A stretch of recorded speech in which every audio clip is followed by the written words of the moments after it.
الحمد لله رب العالمين، والصلاة والسلام أتمان الأكملان على سيد الأنبياء والمرسلين سيدنا ونبينا محمد وعلى آله وأصحابه أجمعين.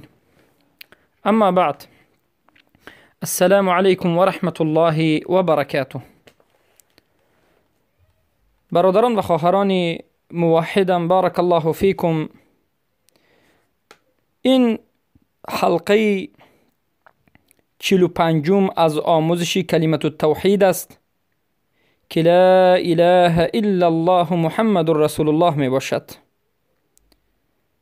معنیش نیست معبودی بر حق بجز الله و محمد صلی الله علیه و سلم بنده و رسول الله هستند. و در این حلقه باذن الله دلیل ها را از قرآن عظیم و شان به شما ذکر می نماییم که اخلاص این شرط صحت لا اله الا الله است. پس در حلقه گذشته به شما معلوم گشت که چهارمین شرط صحت لا اله الا الله این اخلاص است. و معنی اخلاص لغتا و شرعا و مراد از اخلاص چیست به شما بیان گشت. و بدانید که کلمه توحید به یگان انسان فایده نخواهد بخشید در حالتی که اخلاص ندارد.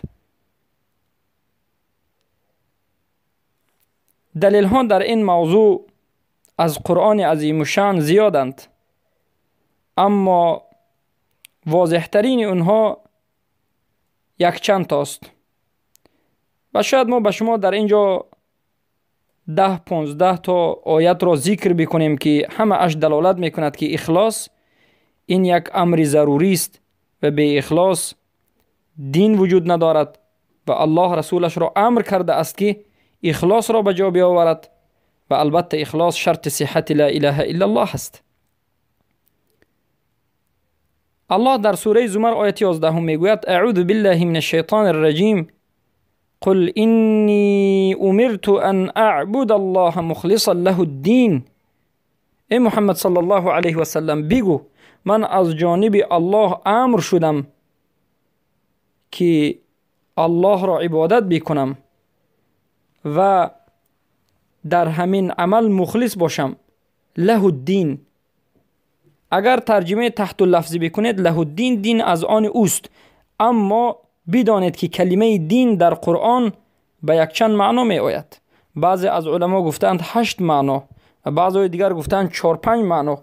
عموما در بعضی حالتها کلمه دین در قرآن وقتی که می آید به معنای روز قیامت می آید. چخیلی که در سوره فاتحه من شما تلاوت میکنیم مالک یوم الدین، مالک یوم الدین، الدین در این آیت به معنای روز قیامت، روز آخرت، یوم الجزا، روز حساب، روز کتاب، انمین دین به همین معنی میاد. اما در بعض حالت دین به معنای ملک و سلطان می آید، چگونه که در سوره یوسف آیه 76 آمده است ما کان لیأخذ اخاه فی دین الملک. فی دین الملک در اینجا ای سلطان الملک، یعنی علما میگن یعنی در ملکش و در سلطانش، در ملکش و سلطانش. دین به معنای ملک و سلطان آمده است. و این چنین دین به معنای طریقت، یک منهج، یک طریق میاد، چخیلی که الله در سوره کافرون گفته است لکم دینکم ولی دین، منهج شما برای شماست، راه شما برای شماست و راه من برای من است.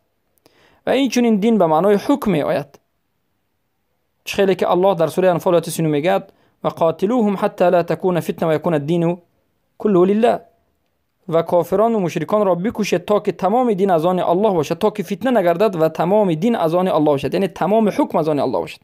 و بعضی از علما در سوره زمر هم میگویند که بگو من از جانب الله مأمور شدم، امر شدم که الله را یگانه خودش را مخلصانه عبادت کنم و تمام عمل و تمام عبادت برای الله است، یعنی تمام عبادت را مخلصانه برای الله انجام بدیم و یا که تمام حکم از آن الله است. پس این آیت واضحانه دلالت میکرد که اخلاص چیزی امر شده است و اصل امر دلالت به وجوب میکند. الامر یدل علی الوجوب. هر چیزی که امر شده است در قرآن و سنت برای اجرا کردنش و به جا آوردنش، این چیزی که امر شده است این واجب است. پس اخلاص این واجبات دینی است، فرض عین به هر یک انسان مسلمان است. نابودیش نابودی اسلام است. البته نابودی اصل اخلاص، چرا که اخلاص مثل ایمان اصل دارد و فرع دارد. در مسئله صدق هم ما گفتیم صدق اصل دارد و فرع دارد و در مسئله یقین هم گفتیم که اصل دارد و فرع دارد. فرع اخلاص یا که صدق یا که یقین وقتی که رفت ایمان ضعیف میشد، اما اصلش وقتی که رفت نابود میشد. و این دلیل اول بود. دلیل دوم این سخن الله سبحانه و تعالی از سوره مریم آیت 51 است که الله میگوید انه کان مخلصا و کان رسولا نبیا. هر آینه صلی الله علیه و سلم محمد مخلص بود. مخلص با فتح لا لیکی اومده است در بالش فتحه، یعنی مختار بود. محمد صلی الله علیه و سلم از مختار شدگان و از رسولان و نبیان بود. اگر به فتح خونیم اگر به کسر خونیم مخلی خونیم، در این حالت موحد بود. یعنی محمد صلی الله علیه و سلم هر آینه موحد بود و از جمله رسولان و نبیان بود صلی الله علیه و سلم که خاتم الانبیا است.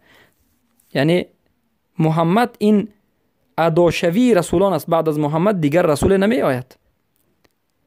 پس هر دو نمود قرائت هم درست است، مخلصا او مخلصا، چرا که ما اهل سنت و الجماعت میگوییم قرآن 10 نمود قرائت دارد که البته همه اش معنایش درست است. و این دومین دلیل بود که خود پیامبر صلی الله علیه و مخلص و موحد بودند. در اینجا کلمه اخلاص به معنای توحید آمده شده است. و دلیل سوم از قرآن عظیم شان برای اینکه اخلاص شرط صحت لا اله الا الله است، این سوره بینه سوره 5 که الله میگه وما امروا الا ليعبدوا الله مخلصین له الدین حنفاء. و امر نشدند بجز این که یگانه الله را بپرستند، موحد باشند و مخلص بر الله باشند، یعنی خالصانه این عمل را انجام، مخلصین له الدین، و تمام عملها را و تمام حکم را به الله از الله بدانند. یعنی تمام دین، له الدین یعنی حکم از آن الله است و عبادت تنها به الله باید کرده شد. حنفاء یعنی از شرک دور و مایل به توحید. الله سبحانه و تعالی در این آیه میگوید که من بندگانم را به یک چیز امر کردم، یگانه چیزی که امر کردم این است که یگانه مرا بپرستید، مخلص باشید، موحد باشید، یعنی یگانه مرا بپرستید و تمام حکم از آن الله است و مایل به توحید باشید. بجز همین به دیگر چیزی امر نکردم. و این آیه هم دلالت واضح میکند که اخلاص این چیز امر شده است. و در معنای این آیه علما میگن و ما امروا الا ليعبدوا ای یوحدوا، من امر نکردم بجز این که موحد باشید، به الله موحد باشید. و در سوره غافر الله سبحانه و تعالی خبر میدهد در آیت 65 و میگوید، این دلیل البته 4 است، هو الحی لا اله الا هو فادعوه مخلصین له الدین. الله زنده و پاینده است، نیست معبود بجز او، یعنی بجز الله دیگر معبودی بر حق وجود ندارد، دیگر مونده معبودان همه باطلند. پس او را دعا بکنید مخلصین، خالصانه، له الدین، و دین از آن اوست، یعنی حکم از آن الله هست و عبادت بر الله باید کرده شد. الله سبحانه و تعالی در سوره زمر آیات 14 و 15 میگوید قل الله اعبد مخلصا له دینی فاعبدوا ما شئتم من دونی. بگو ای محمد صلی الله علیه و سلم که من الله را مخلصانه عبادت میکنم و تمام عملم بر اوست. فاعبدوا ما شئتم من دونی، هر چیزی که بجز او میپرستید بپرستید. و البته این آیت هم دلالت میکند که اخلاص این شرط صحت لا اله الا الله است. و سوره زمر آیه دوم و سوم فاعبد الله مخلصا له الدین الا لله الدین الخالص ای الا لله حکم الخالص، الا لله الحکم الخالص، الا لله تمام عبادت خالص، عبادت خالص، عبادت خالصه. پس در سوره اعراف آیه 29 میگه و اقیموا وجوهکم عند كل مسجد وادعوه مخلصین له الدین. پس الله را مخلصانه دعا بکنید و دین از آن اوست، یعنی حکم و عبادت از آن اوست. اینچنین در سوره صاد آیه 83 میگه قال فبعزتك لاغوینهم اجمعین الا عبادك منهم المخلصین. شیطان به الله قسم میخورد و میگوید ای الله به عزتت تمام بندگانت را گمراه میکنم بجز همان بنده هایت که آنها مخلصان هستند، ای موحدین هستند. یعنی شیطان بجز موحدین دیگر تمام انسان ها را گمراه میکند و البته بجز توحید دیگر چیز پیشی راه شیطان را گرفته نمیتواند. توحید است که البته این حمایه انسان است از شیطان لعین الرجیم. و این چنین دلیل نهم از سوره آل عمران آیه 152 است که میگه منکم من یرید الدنیا و منکم من یرید الاخره. ای انسان ها از شما کسانی هستند که دنیا را میخواهند و از شما کسانی هستند که آخرت را میخواهند. یعنی اخلاص به الله دارند و تمام عمل را به خاطر الله انجام میدهند. و این چنین الله سبحانه و تعالی در سوره هود آیه 15 میگوید من کان یرید الحیاة الدنیا و زینتها نوفی الیهم اعمالهم فیها و هم فیها لا یبخسون. در سوره ملک هم آیت دوم آمده است الذی خلق الموت والحیاة لیبلوکم ایکم احسن عملا. یعنی الله سبحانه و تعالی شما را در این دنیا خلق کرد، یا که حیات و مرگ را خلق کرد تا که بسنجد که کدام از شما احسن العمل را انجام میدید. فضیل ابن عیاض میگن که احسن العمل این همون عملی است که اخلصه و اصوبه باشد، یعنی خالص به خاطر الله باشد و این عمل موافق سنت پیامبر صلی الله علیه و آله باشد. یعنی الله میگه من مرگ را و حیات را در دنیا خلق کردم تا که بسنجم و بفهمم که کدام از بندگان من احسن العمل را انجام میدهد. احسن العمل این همون عملی که خاص به خاطر الله انجام داده باشد و این عمل موافق سنت پیامبر صلی الله علیه و سلم باشد. این احسن العمل است. اما عمل موافق سنت پیامبر صلی الله علیه و سلم نباشد اما به خاطر الله باشد هم این عمل احسن العمل نیست. یا که موافق سنت پیامبر صلی الله علیه و سلم باشد اما به خاطر الله نباشد، این هم احسن العمل نیست. چه که فضیل ابن عیاض این عمل را ذکر نمودند. و الله سبحانه و تعالی در سوره غافر آیه 14 میگه فدعوا الله مخلصین له الدین ولو کره الکافرون. پس یگانه الله را دعا بکنید، بپرستید مخلصین خالصانه و تمام حکم از آن الله است گرچنده که کافران بد میبینند. و این چنین در سوره لقمان آیه 22 آمده است. البته این دلیل 13 از قرآن است. و من یسلم وجهه الى الله و هم محسن فقد استمسک بالعروة الوثقى. و این چنین در سوره نساء آیه 125 آمده است. یعنی آیات ها در این مسئله بینهایت زیادند. بارک الله فیکم. پس همه این آیات ها دلالت میکند اهمیت شرک را، اهمیت البته اخلاص را بیان میکند.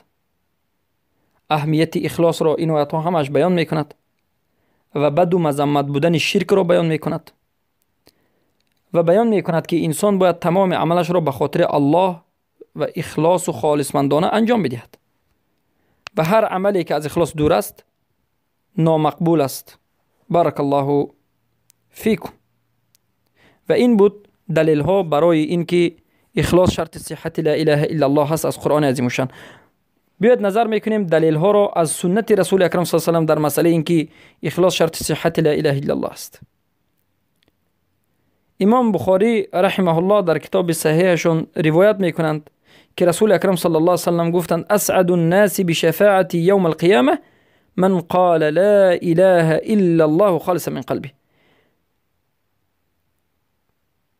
شفاعتمندترین انسان در روز قیامت، یا که مشرفترین انسان به شفاعت من در روز قیامت،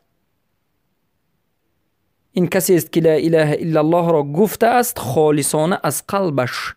یعنی کسی که لا اله الا الله را خالصانه نگفته باشد و کسی که لا اله الا الله را گفته است و اما اخلاص ندارد، پس این انسان به شفاعت رسول اکرم صلی الله علیه و سلم مشرفترین کس نیست.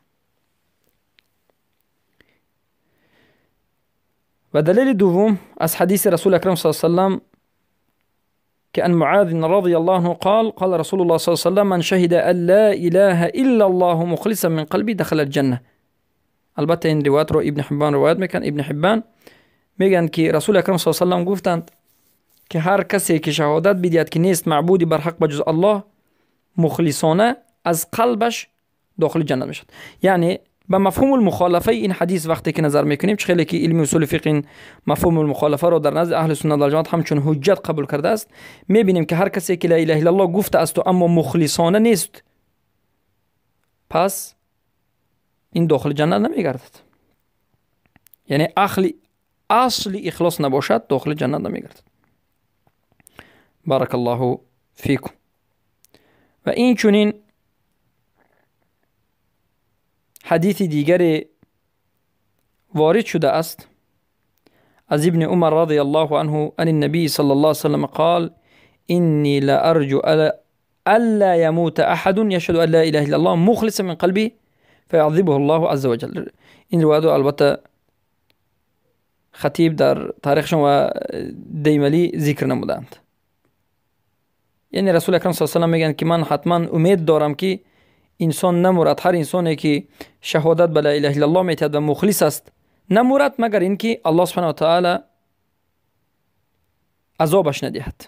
یعنی معنای حدیث این است که هر کسی که لا اله الا الله میگد و مخلصانه هست، پیامبر صلی الله علیه و سلم امیدوارن که الله این بنده را عذاب نمیدهد به سبب اخلاصش که در لا اله الا الله دارد. و این چنین امام ترمذی رحمه الله در سننشان روایت میکنند از ابی هریره رضی الله عنه که قال رسول الله صلی الله علیه و سلم من قال لا اله الا الله مخلصا من قلبي الا فتحت له ابواب السماء حتى تفضي الى العرش مجتنب الكبائر. یعنی هر کسی که لا اله الا الله بگوید مخلصانه باشد، از قلبش مخلصانه گفته باشد، تمام درهای آسمان گشاده می شود در حالتی که از کبائر خودش را نگه دارد. ببینید اینجا حتی شرط اجتناب از کبائر هم ذکر شده است و این البته رد قوی برای مرجئه هاست. اما میگوییم اخلاص این اصلی به اصل ایمان تعلق دارد، اما گناه کبیره به اصل ایمان تعلق ندارد بلکه به فرع ایمان. کسی که گناه کبیره را انجام میدهد به مانند شراب نوشیدن، زنا کردن، ربا و غیره، این انسان البته کافر نیست. کافر گفتن این چنین انسان را این عقیده خوارج است. عقیده اهل سنت و جماعت این است که کسی که گناه کبیره را انجام میدهد، البته وقتی که توبه کرد الله بخشنده و مهربان است، اما کسی که توبه نکرد و فوتید وفات کرد، الله سبحانه و تعالی در روز قیامت در زیر مشیت الله است. کسی را خواست میبخشد، کسی را نخواست البته تا پاک شدن گناهش به آتش می اندازد. و این چون در حدیثی که امام بخاری و مسلم روایت میکنند، حدیث متفق علیه وارد شده است که ان الله حرم علی النار من قال لا اله الا الله یبتغی بذلک وجه الله. هر آینه الله حرام گردانیده است به آتش دوزخ کسی را که لا اله الا الله بگوید و با همین گفته اش تنها وجه الله را بخواهد، یعنی به خاطر الله گفته باشد. اگر به خاطر الله لا اله الا الله نگفته باشد پس مشروط اجرا نمی گردد. و این چنین در حدیث دیگری که امام نسائی در عمل الیوم و اللیل ذکر میکنند آمده است که هر کسی که لا اله الا الله وحده لا شریک له له الملك و له الحمد و هو على كل شيء قدیر را مخلصانه میگوید، از قلبش و با زبانش تصدیق میکند و با قلبش تصدیق میکند. و در روایت آمده است که مخلصا از روحش، مخلصانه از روحش، با قلبش تصدیق کنان، با زبانش تصدیق کنان این جمله را میگوید، مگر همین که الله سبحانه و تعالی آسمان را برای این کشاده می کند. پس الله به این بنده اش نظر می کند و اینچنین دعاهای این بنده را قبول خواهد کرد. حافظ ابن حجر رحمه الله میگویند وحده لا شریک له تأکید بعد تأکید اهتماما بمقام التوحید. وحده لا شریک له معنیش میگند تأکید بعد از توکید است، تأکید بعد از تأکید و اهتمام به مقام بالای توحید است. و حدیث هفتم که امام احمد رحمه الله در مسندشان روایت میکنند از ابی هریره رضی الله عنه آمده است که عندما سأل الرسول صلى الله عليه وسلم عن أسعد الناس بالشفاعة، سئل الرسول صلى الله عليه وسلم عن أسعد الناس بالشفاعة فقال شفاعتي لمن شهد أن لا إله إلا الله مخلصا وأن محمد رسول الله صلى الله عليه وسلم يصدق لسانه وقلبه وقلبه لسانه. وقتی که رسول اکرم صلی الله علیه و سلم پرسیده شدند که شرفمندترین انسان به شفاعت شما کی است، پیامبر صلی الله علیه و سلم جواب دادند و گفتند شفاعت من برای کسانی است که شهادت به لا اله الا الله مخلصانه از قلبشان بدهند و محمد رسول الله صلی الله علیه و سلم شهادت بدهند و زبانشان تصدیق به قلبشان و قلبشان تصدیق زبانشان بکند. و البته این حدیث هم واضح دلالت میکند که اصل اخلاص شرط صحت لا اله الا الله است. و اینچنین امام نسائی رحمه الله روایت میکنند که رسول اکرم صلی الله علیه و سلم گفتند ان الله عز وجل لا يقبل من العمل الا ما كان خالصا وابتغي به وجه الله. هر آینه الله سبحانه و تعالی قبول نمی کند از عملها بجز همون عملی که خالصانه باشد و صاحب این عمل تنها وجه الله را خواسته باشد از انجام عملش.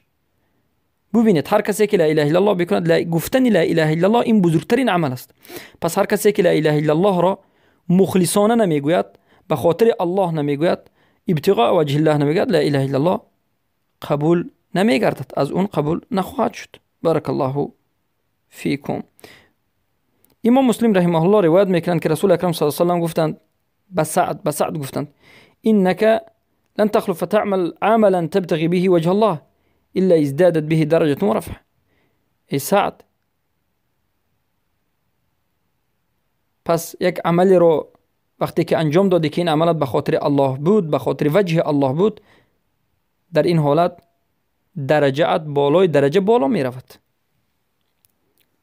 و حدیث دهم که امام احمد در مسندشان روایت میکنند این است که ثلاث لا يغل عليهن قلب مسلم اخلاص العمل لله. عموما این حدیث هم دلالت به اهمیت اخلاص و مهم بودن اخلاص در عمل میکند. الله سبحانه و تعالی میگوید، البته این حدیث قدسی است که امام مسلم روایت میکنند که رسول اکرم صلی الله علیه و سلم از الله گفتند که الله میگوید انا اغنی الشرکاء عن الشرک من عمل عملا اشرک فیه معی غیری ترکته و شرک. من غنی از شرکا هستم، یعنی من پاک از شریک هستم و من پاک از شرک آورندگانی شرک هستم. پس هر کسی که عملی را انجام بدهد که در وی به من کسی چیزی را شریک قرار بدهد، من خودش و عملش و شرکش را ترک خواهم نمود. پس یعنی عملی که در اون عمل اخلاص نیست، این خود به خود عملی شرکی هست و در این عمل و در حق این عمل الله میگوید که این عمل قبول نخواهد شد، این عمل عملی متروک است، الله عملی که به اخلاص است ترک خواهد کرد. و این چنین امام مسلم رحمه الله روایت میکنند که الله گفت ان الله لا ينظر الى اجسامكم ولا الى صوركم ولكن ينظر الى قلوبكم واعمالكم. هر آینه الله نظر به جسم های شما، نظر به صورت و رنگ های شما نمی کند، بلکه نظر به قلب های شما و عمل های شما میکند. وقتی که اخلاص دارید قبول میشه، وقتی که اخلاص ندارید قبول نیست.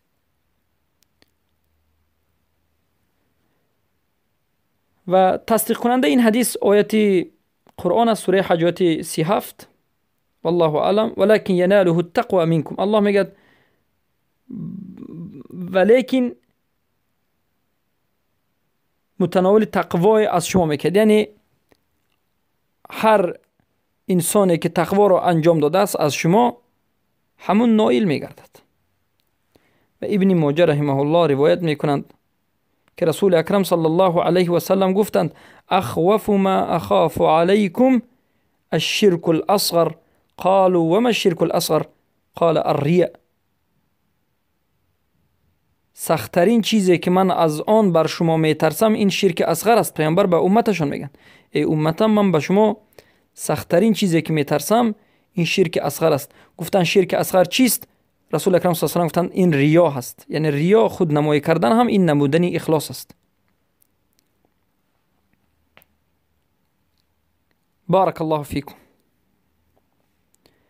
و ببینید یک حدیث بینهایت طولانی وجود دارد که امام ابو هریره روایت میکنند. امام ابو هریره از پیامبر به ما خبر میتند و این حدیث را امام مسلم روایت کرده اند که در این حدیث قاری و مجاهد، یعنی عالم و مجاهد و کسی که در راه الله نفقه میدهد، الله هر سه این انسان ها را و این گروه را در روز قیامت سوال و جواب میکند و بعد از این که اینها را فهمیده می شود که عمل را خالصانه به خاطر طلب وجه الله، به خاطر خود الله انجام ندادند بلکه ریا کرده اند، به همین خاطر اینها را به دوزخ انداخته می شود. البته این چنین انسان ها، این حدیثی که از ابو هریره امام مسلم رد میکند، اصلی اخلاص را ترک نکردند بلکه کمالات اخلاص را ترک کردند. به سبب ترک نمودن فرع و کمالات اخلاص داخل دوزخ میشن. اما اصل این اخلاص را وقتی که ترک میکنید البته انسان از اسلام بیرون خواهد شد. بارک الله فیکم. این دلیل ها از قرآن و سنت بود و در حلقه آینده دلیل ها را از سخنهای علما به شما ذکر خواهیم کرد و سخنهای اهل علم را در مسئله اینکه شرط صحت لا اله الا الله این اخلاص